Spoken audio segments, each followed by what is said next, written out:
And then we can just grab this on the X and move that over here.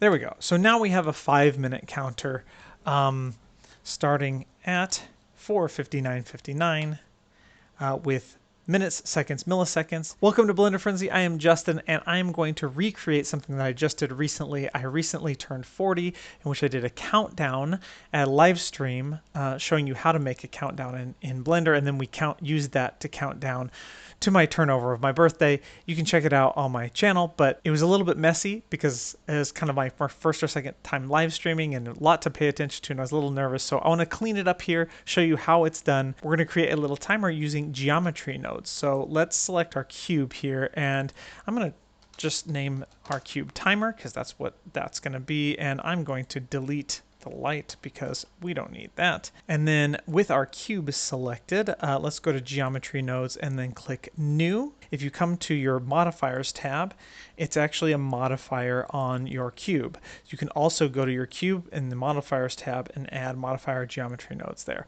And you can add, I believe you can add more than one. Yeah, so you can stack geometry nodes. But I'm going to click this pin so that it stays there no matter what I have selected there. So we have our cube. I'm just going to get rid of the group input because we're going to add in a string. By the way, I am assuming you have some knowledge of Blender. I'm not going to go button by button. I do have my screencast keys over here that you can see. Let's just say Blender Frenzy here. String, and this string won't connect right here because you see this says geometry. So we have to actually make this something first. So we can do a string to curves and make this a curve. Put it right there. It goes into the string, and then it comes out as a curve, and now you can see our Blender Frenzy curve text. A string, if you don't know in computer terminology, is basically just a line of something, so a line of digits or characters or whatever. Okay, so let's go into top mode by pressing 7, and I'm going to scroll in here. Now, it's a little bit tough to see. It's just an outline right now, so what we're going to add is a fill curve. So we've got our string that goes into our curve, making this a curve, and then we're going to fill that curve, putting some geometry inside of it. And there we can see that a little bit better if we deselect that. I can also come up here and disable my overlays, and we can see that a little bit better. And I'm just going to come up here and go to our viewport. This is in solid shaded mode, by the way. So we're going to change this and bring that down just a little bit so we can see our text a little bit better. All right, so let's come down here. So this string, if I disconnect this, you can actually add something in here.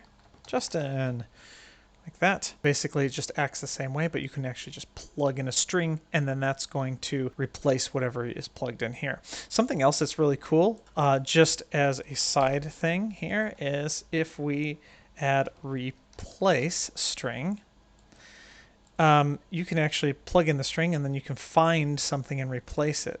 So here, actually, let's just do my name is Justin. And then if I find Justin, it found Justin and it's replacing it with nothing now. But I can say Frenzy. My name is Frenzy. So that's pretty cool. I really like that. Doesn't really have anything to do with our timer, but just demonstrating what the string is and how to convert it to a curve and then fill that curve. So instead of text, we actually want to put in our numbers, which we're going to search for scene time. Now I am using 3.1.2 for the Blender version. So if you have something that's earlier, this might be called something different. You might have to figure out what where the seconds are, the frames. But if I take the seconds, I can't plug it right into the string. It's not going to do anything. You see this red line, and that's because this is a value. So I need to actually add in a value to string. So again, it's a converter, just like a string to geometry. It can't go straight away. It has to have something to convert it. Same thing here. We have a value that converts it to a string and then puts it in here. And so let's bring up, I'm just going to bring up a timeline so we can see our seconds and minutes and all of that good stuff. So right now, here's the frames, and we have seconds. So let's come up here to View and then Show Seconds. Control T is the shortcut key. And so we're on 0 for the time. And if I press play, which is spacebar, you can see it's going up in seconds. 4, 5, 6, 7. So what we could do theoretically, which we're not going to do, but we could do, let's say if we wanted to count up or down to 1. And by the way, I'll show you how to count down later, but right now we're going to count up. So I'm going to go all the way to 1. So we've got 1 plus 0, 0. And this plus 0, 0 is my frame rate. So if I come to the output properties, you can see our frame rate is 24 frames per second, which means if I go frame right before that, you see 59 plus 23, because this is the 23rd frame of second 59, because every second gets 24 frames. So on the 24th frame, it's at 1 second, hence 24 frames per second. So I'm going to end this here. Let's just copy this and paste that there. But now you can see it's 60 seconds. And so if I press play, it'll count up as we go. And we can actually increase these decimal points here. So if we want to do something like that, that's cool there. So this is kind of like a good start if you wanted to do this. Now, I would only do this if I just rendered this straight away into a video. This is the way that I would do it. But I'm not going to do that because we're going to render it out into an image sequence that's going to help us to make it a lot more versatile. In this instance, I might change my mind because every frame here is going to be different if you use the decimal point. But if you're not using the decimal point, which we won't be, if I rendered out an image sequence right now, there would be 24 frames that are all 0. So we would have 24 images that are the exact same thing, 0. And then we would have 24 images that are 1, 24 images that are 2. So this is actually not a very efficient way to export an image sequence. So I'll show you what I am going to do instead. We're going to go Control T back to our frames, and we know that there are 60 seconds in a minute, but it always goes up to 59 before it switches over to 60. So we're going to actually change our start frame to 0 and then our end frame to 59 because we want it to stop at 59 and then start over. Of course, we need to plug in our frame, and now this should say 59. All right, perfect. So this is how we're going to do it, just like that. But we have a problem that we need to fix first, and I'm going to save this. And that problem is the first 9 frames are just single digits, and then it switches to double digits at 10, obviously. But you can see this, there's a little bit of a shift here that goes on, and you can see it a little bit better if you're next to something. So if we have our grid on, we can see it just pushes that over. So it kind of looks a little bit weird. And if you have numbers next to it, either over here or over here, which we will, you're going to see this shifting back and forth with the numbers, and we don't want that. So we have to pad this, meaning we have to put a 0 here so we can have 0, 7 instead of just 7. And then it will always be 2 digits long, and then that means there won't be any shifting going on. But this isn't as straightforward as you might think. So the first thing that we have to add here is a slice string. And yeah, you wouldn't think that you would want to slice something, you think you would add something. Well, let me show you what slice does and then how we're going to use it. So I'm going to get rid of this guy here, so that's just nothing if we unplug that. I'm going to plug in here, my name is Justin, okay? So we've got this. If we plug this string in here and then we plug it in here, you can see Justin is cut off. And that's because we have 2 other sliders down here, position and length. And right now, it's only at a length of 10. So there's only going to be 10 characters or digits long. So if I keep adding these, you can see my name, it comes back. And if I slide this back and forth, you can see what's happening. So this is would be a cool way to add like text that's just running across the screen. You also have position too. So let's just do length. We'll keep that at 17, but the position, if I start moving this, then you can see it starts sliding that back there.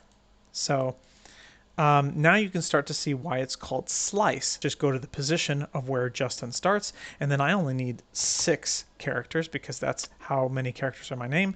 But if I start going down, you can see then I can just have just. And so that is the original intention of how to use the slice string, but we're going to use it in a completely different way. Nothing to do with this, but we're going to actually use it as a string. So we can actually put our own string here. We'll just say Justin here for now. Right now it's at position 11, length of 4.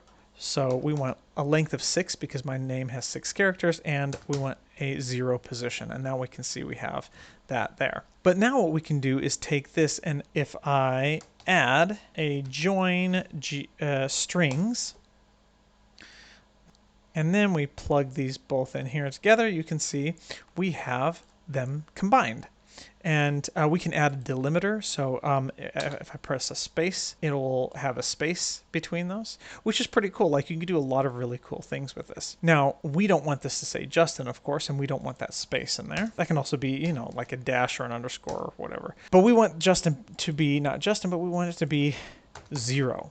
Okay, but we don't want it on this side. We won't actually want it on the other side. So that's really easy. All we have to do is switch the order of these around. Yes, you can do that. I found that out. I didn't realize that. So just switch them. And then the 0 is going to be on the left. Okay, so right now we have a length of 6, but we don't actually ever have 6 characters, so it shows both of them all the time. But you can see we still haven't solved our problem because we still have this shifting going on when it goes into the double digits. And so we need to tell Blender to use a length of 1 for the string 0, which is this. So this is the length of 1 now, for the first 9 numbers. And then on 10, we need to tell it to use a length of 0. Now, of course, the obvious thing is we could just add a keyframe on frame 10 to make it switch, but there is a better way to automate this, and it's slightly confusing, but it does work. So first, we're going to use the length of our string. Add in a string length. And let me just show you that. I'm going to duplicate this value to string over here just so we can see what's happening. We're going to plug that into our string. And you can see right now we have our frame is 10, which means that there is a length of 2. That's how long the string length is. If we take our string here and plug this in, you can see we have a length of 17. That is the amount of characters that are here. So again, Justin is just 6 characters. So that's what this number represents, the string length. So if we have our frame plugged into here, then you can see the first 9 are 1 because it's 1 character in length, and then the double digits are 2 characters length. If we keep going to past 100, then you see 3, and then past 1,000 you see 4. So we're going to use this to our advantage with some math in order to start it at 1 and then subtract it to 0. So we're actually going to use a subtract node or a math node. So add a math node here, and then we're going to place this on the bottom because we want to take 0 and we want to subtract 0 minus our string length. So right now our string length is 1, so it's 0 minus 1, so the top minus the bottom, and you can see it's -1. So if we bring this up to 1, we have 0 because we have 1 minus 1 is 0. And then once this changes over to 10, we have 1 minus 2, which is -1. Okay, so if we change this to 2, now we have a length of 1 for the first 9 digits. And then on 10, we have a length of 0. So that's going to switch this. So it's going to take this from 1, and it's going to make this 0. So we plug that right in there, and then we plug this one in here. And now we have what we want because we have the length of 1 for our 0 here, and then it changes to a length of 0, which means there's no length at all, and it just is replaced by the double digit 10. So everything is now double digits. There's no sliding. So I hope that's not too confusing. I hope you followed along there. I'm just going to go ahead and get rid of that for now. We don't need that anymore. And now we want to focus on the look of this here. So we want to add a material. So let's go to rendered mode here, and we're going to go to material, and I'm going to just change this to white.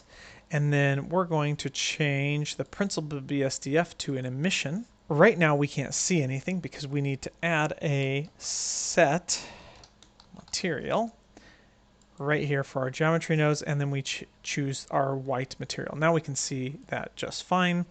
And it's a little bit hazy or not as bright as we'd like, and that's because by default Blender 3D View has the color management set to filmic.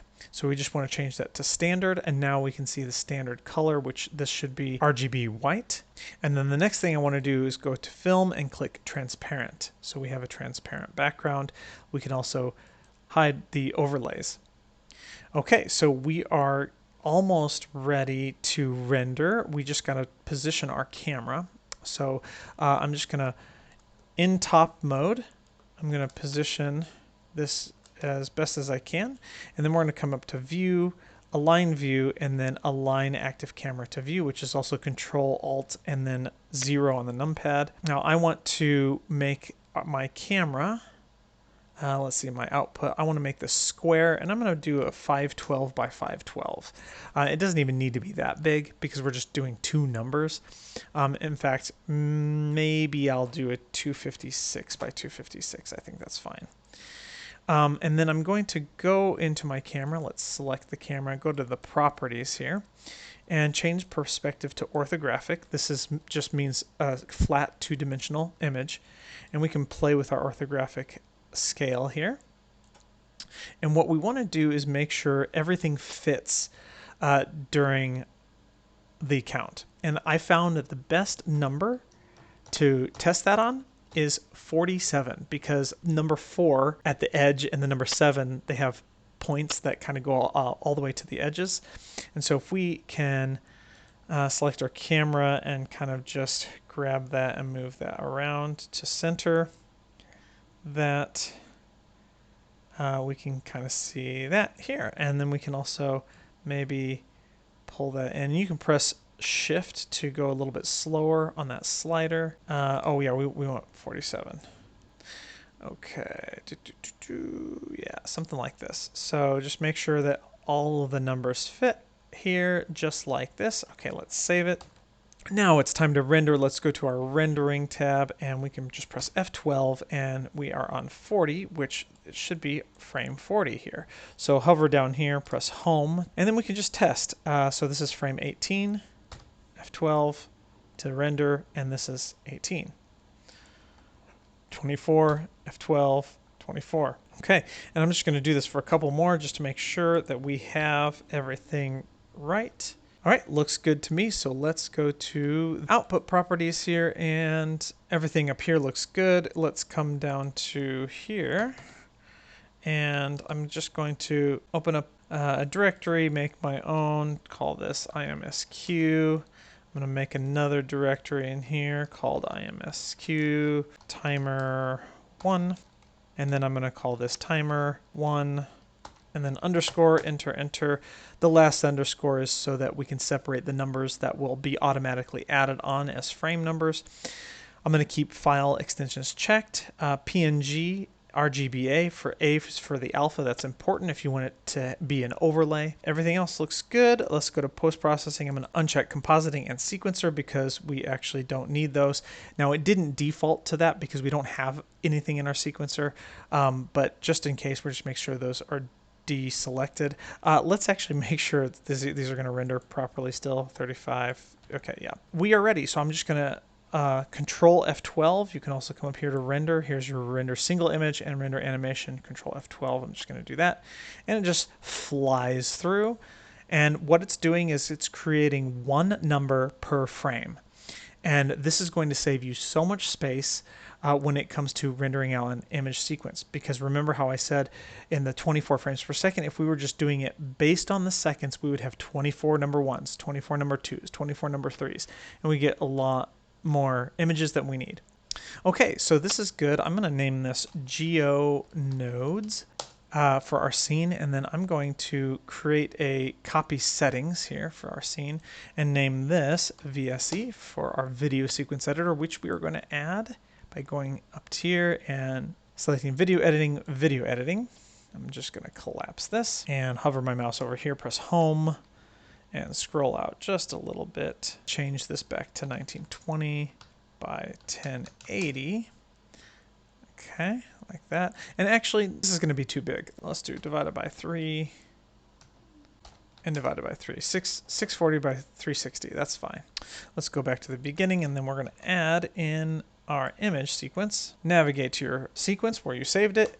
Make sure it's, now we can do this one of two ways. Click name here. You see it's toggling back and forth between going sequentially 0 to 59. You can also switch that to go 59 and it's going to be counting down. So that's one way, but I'm going to show you a different way. So I'm just going to import it normally here. Press A to select them all, add image strip. So now we have this going up. But if you want to change that direction, all we have to do is come here to video and then click reverse frames. And ta-da, we have now it counting down. But this is way too fast, so let's go ahead and Shift A to add in an effect strip and speed control. Let's just go to a minute. So we're going to find a minute here, which is right here. And so I'm going to go all the way to the first minute right there. Let's select this and snap that there. I'm also going to make this our end frame here. Now with the video sequence editor, you might have different shortcut keys because I've actually changed mine. So my screencast keys might not help you over here. But now what we can do is play this and you can see it counts down every second by the second. Now this might be a little bit slower because it is caching in as it goes. But if I hover my mouse over here, press N and come to our view to change this to 25%. Right now this is just the preview. And it's really low resolution. As you can see, it's very pixelated. Don't worry, it's not going to render like this, but it's going to give you some more accurate count because as it plays, it doesn't have to cache in as much, and so it's almost accurate here for the seconds. Perfect. Okay, so that is our seconds. Let's do milliseconds. So I'm just going to take these and duplicate them up. And then we're going to select this bottom one here and press Alt-O to clear that offset. And then what we're going to do is take this. We're just going to take these because this will be the milliseconds because it's just however many times until we get to 1. So we're just going to duplicate that. I'm just going to keep duplicating it. We have one extra one. I'm going to delete that.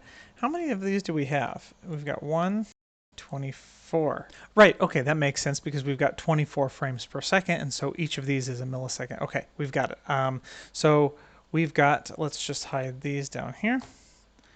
Now we've got our milliseconds counting down really fast, just like that. So what we can do is let's put these in. I'm going to hide these here. And then we're going to put these in a meta strip, Control G. I'm going to do the same thing. I'm just going to unhide the speed control because that's what carries the information that we need right now. And then I'm going to also put these in a meta strip, Control G. So this one is our seconds. I'm just going to rename that to seconds. And then this one is our milliseconds. This way we can actually select both of these and scale those down at the same time. So something like this, and then we can press T, select our tweak, just so I can click and drag them around. I just want this one here. Milliseconds, this goes over here. I'm going to undo all that. I want these to be locked on the x-axis so we don't move those too much down. And we'll leave it like this because we're going to add our minutes over here. So it's seconds, milliseconds, and our minutes. But right now, this is what we have. So it's counting down from a minute with our milliseconds, which is pretty cool. If you want to see what that looks like in a little better quality, just bring that back up to 100. And so that's what it would look like. And so now we need our minutes. Just duplicate our seconds down. Control Alt G to get rid of that meta strip. Let's just go ahead and get rid of this speed control here. And then we're just going to take this one and take the end handle here, just that one, and go to our time for that end handle. And then this is 1 minute, so I'm going to do times 60 to get 60 minutes for an hour, and then that will start to count down from then. But let's unhide that. Yeah, that's not going to work because we need here, we need to add in a speed control for that. There we go. And so now once the minute changes, you can see right at the minute here from 1 to 2, it changes. And then 2 to 3, it changes at the minute mark there. So now we can take these and put them into a meta strip there. And then we can shift select another one, make sure this was also selected. And then we're going to go to transform on the Y. This actually, we need to change that. Yeah, so this needs to be 0 all across the board on the Y. And then we're going to just select this one and then shift select this one. We're going to copy that scale. So right click, copy to selected on both the X and the Y. There we go, the scale is right, but then I'm going to just select this one, and then we're going to just grab that on the X and pull that over like this. Perfect. Okay, let's get the minutes one. We're going to just, that looks a little bit, it's off center. I don't know, I'm just eyeballing it here. All right, so now this is what this looks like. And in order to continue to go up to our 5-minute mark here, let's just Shift D to copy these all the way up to 5 minutes. And I had earlier tried to do a 5-minute thing, but I decided against that. That's why my frame range is already at 5 minutes. But I set the frame range to 5 minutes here. And now you can see we have this. And again, at the change of that minute, it's going to be 58. And then it's going to count down to the next minute. 5, 4, 3, 2, 1. Boom. Change.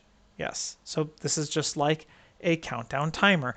The only thing this needs next is some colons to divide that. So let's add in text.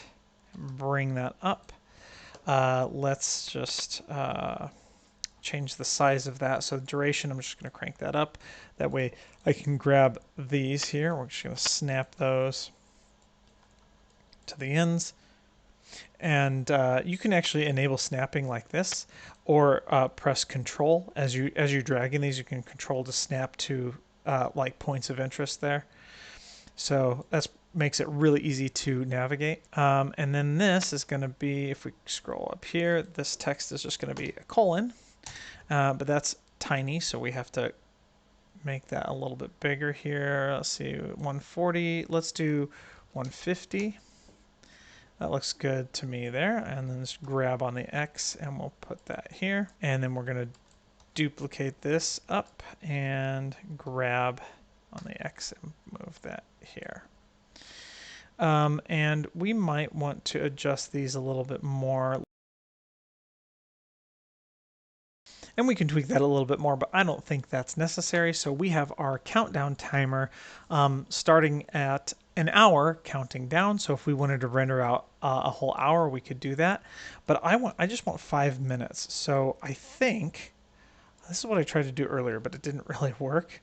I think I can just take this and move this over here. That doesn't seem to work all that well, and I'm not entirely sure why. It doesn't look like that's, it looks like it's kind of out of sync from the rest of it. So we're going to do something different. We are going to grab the 0 to 5 frames, and then we're just add that here and zoom in, and oh, this needs to be start at 0 and 0. There we go. So now we've got, let's go to a minute, 24 frames. 24 frames times 60 seconds, 1440, that's a minute. Huh? Oh yeah, we could have just snapped that there, but that's all right. And then here, we can just take this and then times by 5, because we only have 5 frames, which is going to count up to 5, which we need to change to reverse frames to count down from 5. And of course, we need to add in our effect strip speed control. And I did it wrong again. We need to add, we need to change these. But what I can do is go to source and change data files. And I just want 0 to 4 because it's going to be 459. And then there we go. That should be the correct way. Hopefully, let's put these in a meta strip and make sure it's the same scale here. Copy to selected, and then we can just grab this. Oops, not that one. This one. Grab that on the X and move that over here. There we go. So now we have a 5-minute counter starting at 4:59:59 with minutes, seconds, milliseconds. Next time, what we're going to do is we are going to put the numbers on a green background so that we can render it out into a video and then overlay our time on a using OBS Studio. So if you want to do a live stream and you wanted to count down, what I should have done for my live stream back when I did it is created it so that you could see it counting down the whole time while I was teaching you how to do it. So coulda, woulda, shoulda, would have been a lot better, so we can actually have an accurate countdown for my birthday. But I prolonged it a little bit. I cheated a little bit. I was 39 for just a little bit longer, so it was all worth it. Anyway, hope you got a lot out of this. Stay tuned, and you'll see me in the next one.